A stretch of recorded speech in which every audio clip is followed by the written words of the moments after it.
নমস্কার বন্ধুরা, আমার মায়ের আঁচলে স্বাগত। বন্ধুরা, আজকে আমি এই মাছ কিনেছি। এই মাছের আজকে টক ঝাল রাঁধবো।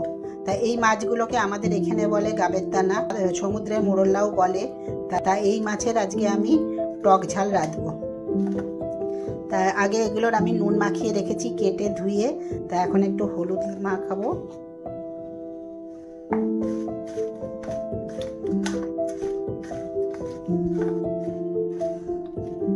মাখিয়ে মাছ রান্না করার জন্য আমি নিয়েছি আলু কচি কচি করে কেটে নিয়েছি, আর নিয়েছি পেঁয়াজ কলি, আর ধনেপাতা কুচি, টমেটো, পেঁয়াজ, আর হচ্ছে কাঁচা লঙ্কা। তা আমি আগে এই ধনেপাতা আর টমেটোটা বেটে নেব। আমি এটাতে অন্য কোনো মশলা দেব না, একদম মশলা ছাড়াই শুধু এই ধনেপাতা আর টমেটোটাকে একটু বেটে নেব।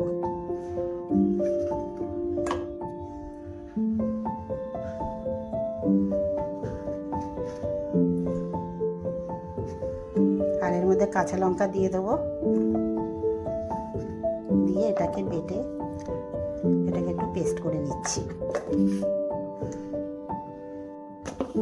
এই যে এটা বাটা হয়ে গেছে ধনেপাতাটা। এবার আমি মাছটা ভাজা করব। ভাজার জন্য কড়াই বসিয়েছি, আর কড়াইতে অল্প তেল রয়েছে, আর একটু সরষের তেল দেবো। দিয়ে এবার মাছগুলো আমি ভেজে নেব।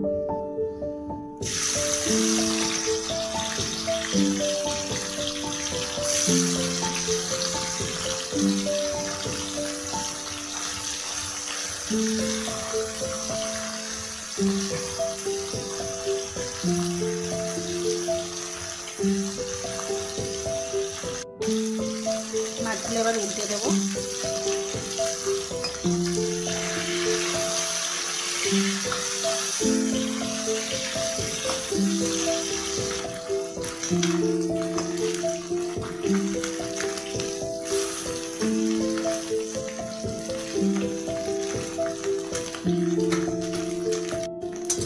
মাছগুলো উল্টে পাল্টে ভেজে নিয়েছি, হয়ে গেছে। এগুলো এবার তুলে নিচ্ছি।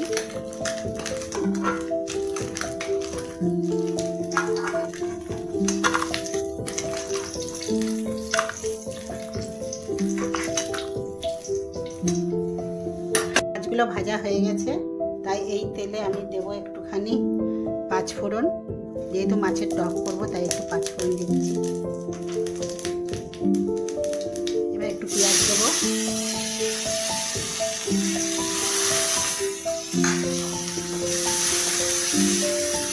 পেঁয়াজটা একটুখানি ভেজে নেব পাঁচফোড়নের সঙ্গে।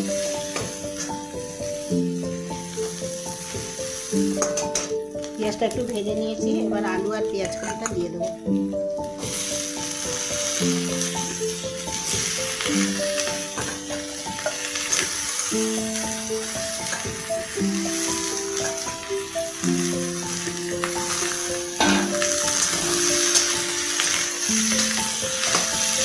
দেবো একটু লবণ আন্দাজ মতো,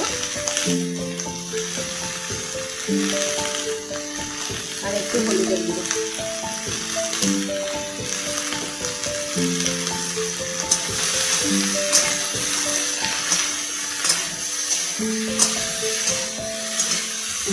এটা একটু ভাজা ভাজা করে নেব, তারপরে ধনেপাতা বাটাটা দেবো।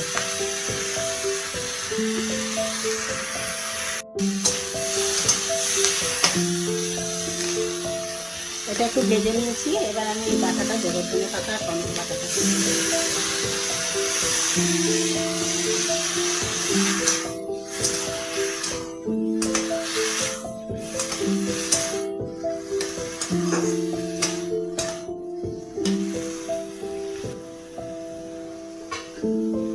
একটু ঢাকা দিয়ে এটা কষতে দেবো। খুললাম, এটা একটু এই যে শুকিয়ে গেছে জলটা,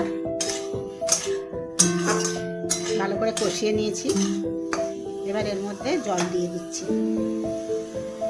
এই বাটিটা ধুয়ে এই জলটা দিয়ে দিচ্ছি, আর একটু জল দিয়ে দিচ্ছি।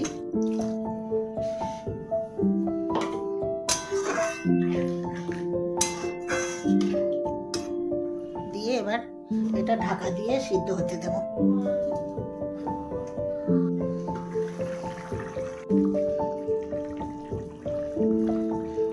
মধ্যে কাঁচা লঙ্কা বাটা দিয়েছি আর একটু লঙ্কার গুঁড়ো দিয়ে দিচ্ছি।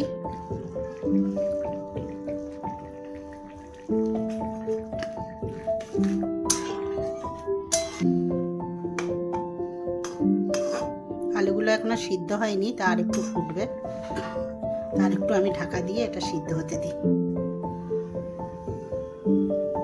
ঢাকনাটা খুলে দেখবো আলুগুলো সিদ্ধ হয়েছে নাকি।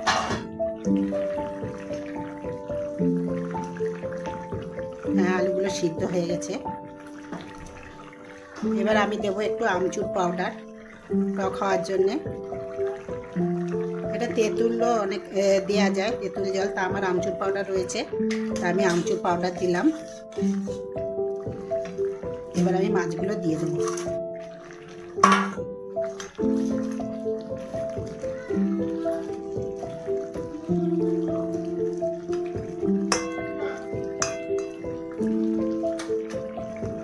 মাছগুলো দিয়ে একটু ঢাকা দিয়ে ফুটিয়ে নিই।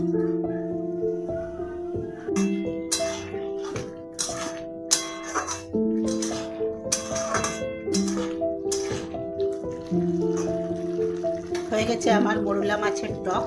এবার আমি নামিয়ে ফেলবো। এই দেখুন বন্ধুরা, আমি গাবেরদানা মাছের টক ঝাল হয়ে গেছে, নামিয়ে ফেলেছি। এটি খুবই সুন্দর খেতে হয়েছে, আর আপনারা এইভাবে রেঁধে খাবেন, ভালো লাগবে। আর আজকের এই রেসিপিটি আপনাদের কেমন লাগলো অবশ্যই কমেন্ট করে জানাবেন, আর ভালো লাগলে লাইক করবেন, শেয়ার করবেন, আর সাবস্ক্রাইব করে দিয়ে আমার চ্যানেলের পাশে থাকবেন। এতক্ষণ সঙ্গে থাকার জন্য ধন্যবাদ।